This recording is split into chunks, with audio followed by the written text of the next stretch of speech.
I am Sandy Walton Heacock.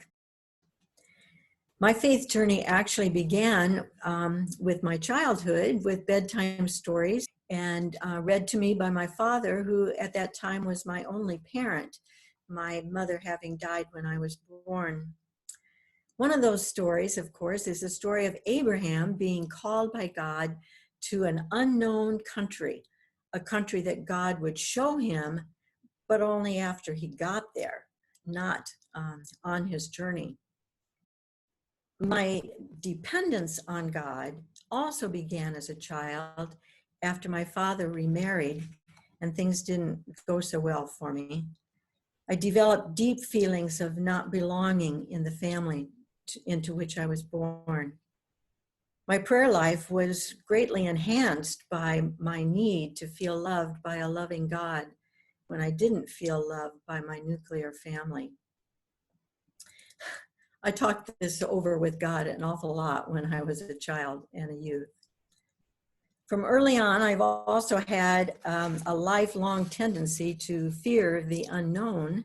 When it was time for me to go from kindergarten to first grade, and I was afraid because those first graders knew how to read and do things that I didn't know how to do.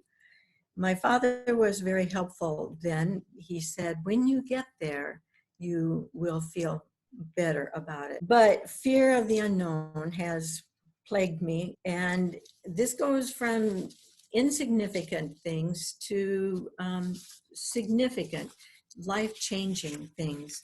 Notably, entering seminary was one of those times, moving through a divorce that I didn't want, another, and then midway through seminary, taking a real leap of faith to continue my course of studies, because at that time, I had 3 kids in college, no means of family income, and my house was in foreclosure.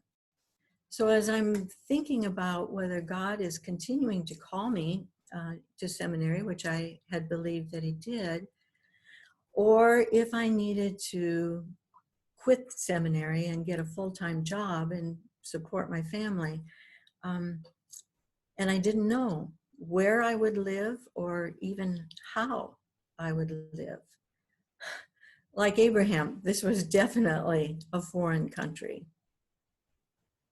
But that's also when I began to see God working powerfully in my life.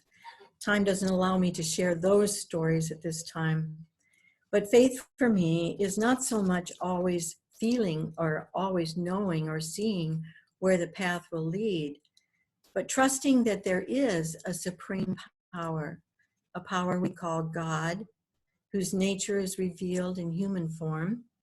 We call that Jesus, and who now is an eternal presence over and around and under and in us at all times, calling us into an eternal relationship to which we respond by choosing a lifestyle based on the teachings of Jesus.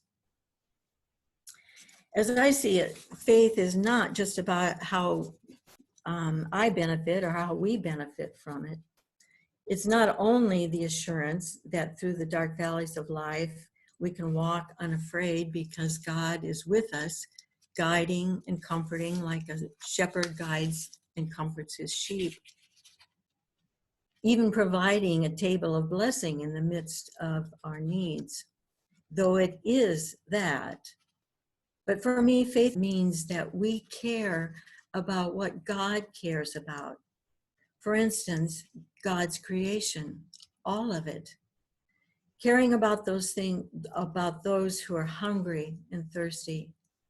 Caring about those who are sick or imprisoned, whether it's a physical prison or an imprisonment caused by our culture and society, by issues of gender or racism or economics, and so on.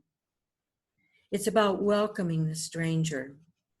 The Bible has a lot to say about hospitality to the stranger, the sojourner, and in our time, the migrants who are fleeing from poverty or threat of death, hoping for safety for their children in a land of opportunity. It's standing for and working for justice. It's doing justice. It's valuing mercy, both that which we have received and that which we allow for others. It's about walking humbly with God, knowing and appreciating that we do not know or have all the answers, but trusting the God who does.